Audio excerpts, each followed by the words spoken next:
Have you told your friends that you see ghosts? Oh, absolutely not. Gina Rodriguez returns in Not Dead Yet. I'm back, baby. Who is that? Oh, she's the obituary writer. And Brad Garrett joins the brilliant ensemble cast. Titan, Maverick, Titan of all Mavericks. These are all words used to describe me. Not Dead Yet. Season premiere. Tonight, 8:30, 7:30 Central on ABC. And stream on Hulu.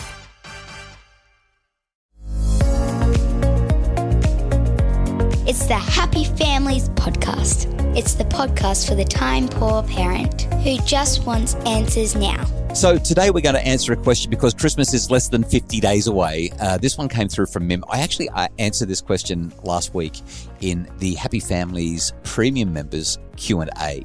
If you're a Happy Families member, we do a monthly Q&A, and I love answering questions. This was one that grabbed my attention, and I just thought, such a good question. We've got to talk about it. And not only does it make it into the premium Q&A, it's also made it into the podcast because it really, it just grabbed me. Christmas is just around the corner, and I reckon every parent has had this experience and wondered, what am I supposed to do? Should kids be allowed, asks Mim, to feel disappointed when given something they don't like as a gift? Or is that just plain ingratitude?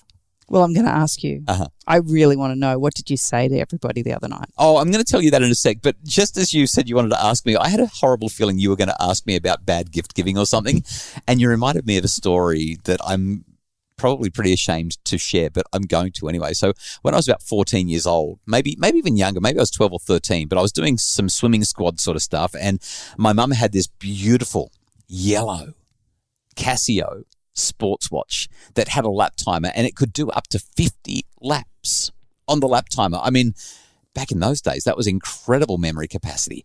And for whatever reason, I somehow sort of semi-borrowed it off Mum, and then I kind of semi-owned it for about 6 months. And at Christmas, I'd been saving for a while, and I saved up and I bought a watch for myself. So when Mum opened her Christmas present under the tree on that Christmas day, she received her watch back. I gave her her watch. You've told me this story, and I can't fathom where your brain was and how you ever thought that your mum was going to be grateful for that gift. Well, teenage boys and empathy don't really go hand in hand that well. But let's just paraphrase Mim's question for a minute. Should mums be allowed to feel disappointed when given something they don't like, or is that just plain ingratitude? And even now, I still look at it and go, I think Mum was being a bit ungrateful. I mean, I gave her her watch back. Surely. And you wrapped it. You came back wrapped. I had thought of her for months. Every time I clicked that lap timer button on that yellow Casio watch, I thought, Mum, I'm going to give this back to you and you're going to be so happy, because she hassled me for it all the time. You didn't think to give her the new watch? No, definitely not. I saved up for a long time for that watch. I was keeping that one. I can't believe that.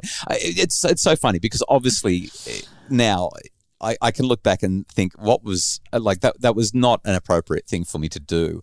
And yet there's part of me, because I went through that experience, I have so much empathy now for that 12 or 13-year-old kid who really truly believed that he was doing a nice thing by giving Mum her watch back for Christmas. So our 13-year-old just asked me the other day what I wanted for Christmas. Right. We'd been having a pretty rocky day, and I mentioned that all I wanted was a 13-year-old who just did what she was asked. It's always a hard one. You're not going to get that. You're going to be disappointed. Well, we talked about it in the car the next day, and she said, Mum, I really want to know what you want for Christmas. I said, well, we had that conversation. It's not going to cost you anything. And she looked at me and she said, that's really not fair, because I can't be that all the time. Yeah, it's an unfair expectation. Prepare for disappointment. All right, let's answer Mim's question then. Should kids be allowed to feel disappointed, or is that just plain ingratitude? What I said, it was, I think that you can actually be disappointed and you can be grateful. We've got to teach our children the nuance around this, and that is, you might not like what you received, but let's just pause for a moment, take some perspective, which is really hard for kids. And Mim was talking about a 5-year-old here as well. I mean, kids under 5, they're not going to regulate very well. They are kind of going to tell you what they think. You've just got to accept that it could get a little bit rocky here with younger kids. But once they get to 5, 6, 7 and above, we want to teach them to be grateful that the person thought enough of them to buy them a gift and went to the time and effort to work out what they thought would work well, even though it hasn't. And therefore, while they may be disappointed, they can still express gratitude. Now, we're not telling them to lie, but we are letting them know that this person did think about them, does love them, and even if they got the gift wrong, like there's always a dodgy gift buyer in every family. When they get, Are you that dodgy? Yeah, no, I do good gifts. I just am a late gift giver. In fact, Well, that's because I make you feel so guilty because you didn't get me anything. I think that's where you're coming from. Is that where you're coming from? let's just stick with Mim's question here. All right, let's get a bit serious. Yeah. Go back to what you're saying, that idea that they can feel disappointed and feel grateful. Right. The overarching theme there is the acknowledgement that we can actually feel two opposing emotions in the same moment. And they can both be true. That's right. And so we can have that conversation with our kids repeatedly because they are going to have those experiences. They're going to feel so excited about the school excursion that they're going on tomorrow and have anxiety about what that looks like and who they're going to sit next to on the bus or that sort of thing, yeah. So we can have that conversation on a regular basis. And so coming up to Christmas time, it's not a new conversation. It's the same conversation. You know, we can talk to them about perspective. What would it feel like if Nan and Pop didn't actually give you a gift? Would you prefer that over getting a gift that you didn't want? There's lots of different conversations we can have. But I think probably the most important thing to remember is that when our kids' emotions are big and it's happening in the moment, we're probably not going to have a teachable moment with them then. Yeah, that's right. The conversation needs to happen before you get to the Christmas function or before Nan and Pop arrive at our house or auntie or uncle, whoever it is that's where this incident may occur.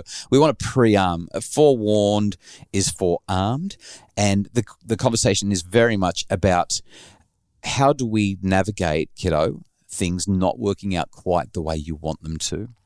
How do we help you to be both grateful and to cover that disappointment until the appropriate time when you can share it with us rather than putting it into your grandparents' face?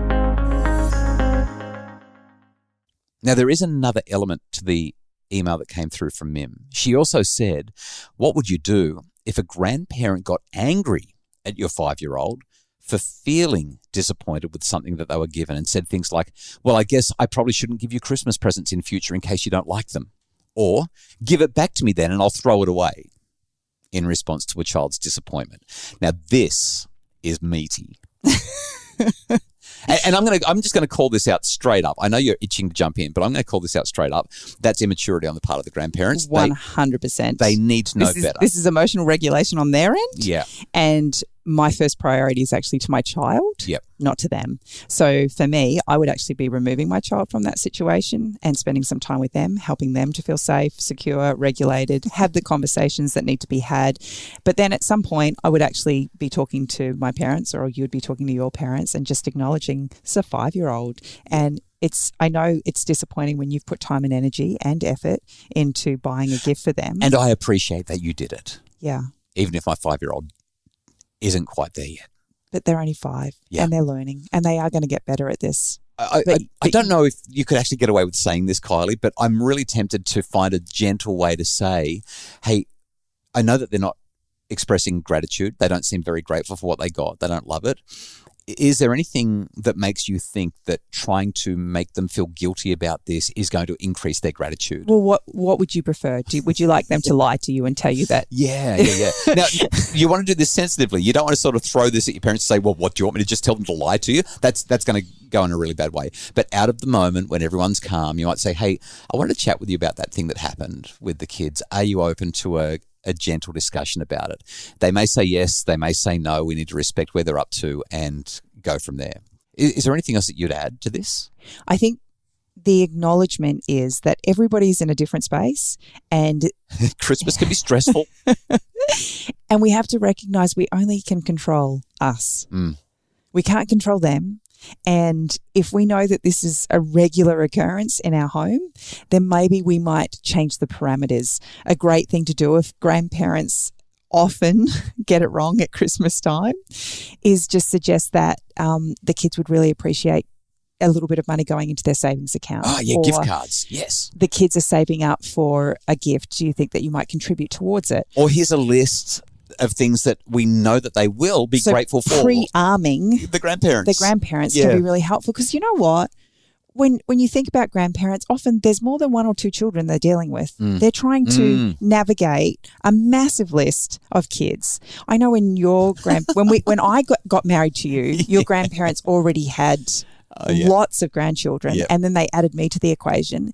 And we used to get so excited. We were married, and every year your nan would send us a $10 note in our card for our birthdays. It was $10. It meant nothing in the scheme of things. Materially, it didn't. But it meant so much to you and I that your nan at 85 years of age, 87 years of age, 88 years of age Still wanted to give us $10 was out of her sending pension. us- Out of her pension. It meant a lot. It really did. And just to sort of spin that full circle to where we're up to now, like I think my parents and your parents have both got something like, 18 or 20 grandkids each. And a couple of great grandkids. And then there's all the in-laws and all that sort of stuff. Like it's kind of crazy what some grandparents have to go through to pull this together. So again, just working on this as a gentle conversation with the kids is probably all that we need to do. Mim, I hope we've answered your question. I hope that resolves some of your Christmas conundrums. I reckon we should do a few more of these over the next few weeks. Just these Christmas dilemmas that drive everyone bonkers. Let us know if you've got one for us. Send it through podcasts with an S, podcasts@happyfamilies.com.au. We'll see if we can make Christmas peaceful this season at your house. The Happy Families podcast is produced by Justin Rulon from Bridge Media. Craig Bruce is our executive producer. If you'd like more information about making your family happy, we'd love for you to follow us on TikTok, on Instagram, or on Facebook. Just look up Dr. Justin Coulson's Happy Families, or you can subscribe or join our membership at happyfamilies.com.au.